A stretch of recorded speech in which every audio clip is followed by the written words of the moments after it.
Well, meantime, President-elect Donald Trump is criticizing the current White House administration's approach and jumped to Israel's defense, tweeting, "We cannot continue to let Israel be treated with such total disdain and disrespect. They used to have a great friend in the U.S., but not anymore. And the beginning of the end was the horrible Iran deal. And now this. Stay strong, Israel. January 20th is fast approaching."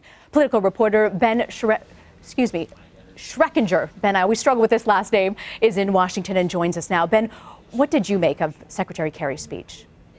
It was about as strong a rebuke of Israel as you're ever going to get from an American administration. It was a fitting cap to the relationship between the Obama and Netanyahu governments. This is a relationship that's been shot through with acrimony for quite some time, and it's ending on an acrimonious note with this speech. So what was the point of this? The fact that they've come out and delivered this speech, but nothing is really going to change. Even though we've known President Clinton, George W. Bush, they've tried in the final waning weeks of their administration to push forward something on Middle East peace. It's not unheard of, but it wasn't like they're pushing forward an agenda here. So what was the point of this speech in particular? In part, the timing is just a function of the fact that this is when this vote came before the Security Council. This is a speech that John Kerry reportedly wanted to give 2 years ago. At the time, the White House, again, reportedly pushed back on that idea. Now, Secretary of State apparently has concluded there's nothing left to lose. And there's a long tradition of giving big sweeping speeches at the end of presidential administrations. Mm-hmm. And we know the Arab-Israeli conflict, it's sort of wide-reaching, and the undertaking is something that the Obama administration has really tried to push forward. They really wanted this two-state solution, and it's obviously not going to be achieved in the final few weeks here. What do you think this means for the Trump administration, who has a almost polar opposite take on what we've heard on their approach to Israel and the Middle East? Well, we know that the tone of the relationship, at least, is going to change immediately. Trump has become increasingly vocal in his support of Israel over the last year and a half. We know from his appointments, for example, for ambassador to Israel, he's appointed David Friedman, or he's going to appoint David Friedman, who's a very pro-Israel attorney. The tone is going to change, whether the facts on the ground change, whether that gives Trump any momentum to actually make any leeway in negotiating a lasting peace. Every administration has tried, been optimistic at the beginning, but there have been few successes.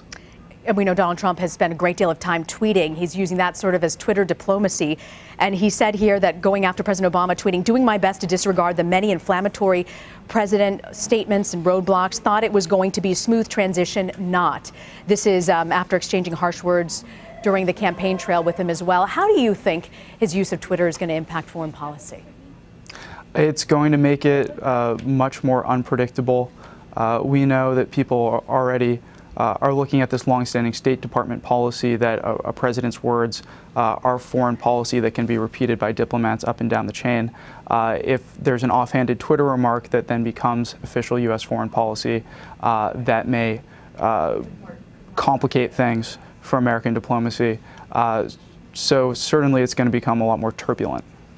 We know that Mr. Trump appointed Thomas Bossert as the Homeland Security and Counterterrorism Advisor, as a cybersecurity expert from the George W. Bush administration.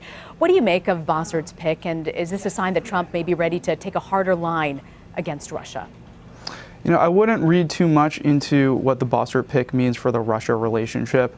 The weight of Trump's statements on Russia, his appointments so far, the advisors that he listens to, is that it's been remarkably more dovish on Russia, more conciliatory towards Russia than any leader we've seen in either party in quite some time in the United States.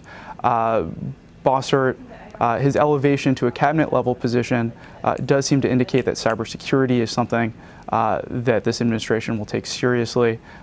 Interestingly, Bossert, in his statement accepting this pick, sort of talked about a light touch approach, an approach to cybersecurity that honors the free market and traditional American values of liberty. So it's not quite clear exactly what sort of policies he's going to recommend. Politico reporter Ben Schreckinger. Thank you, Ben. Thanks for having me.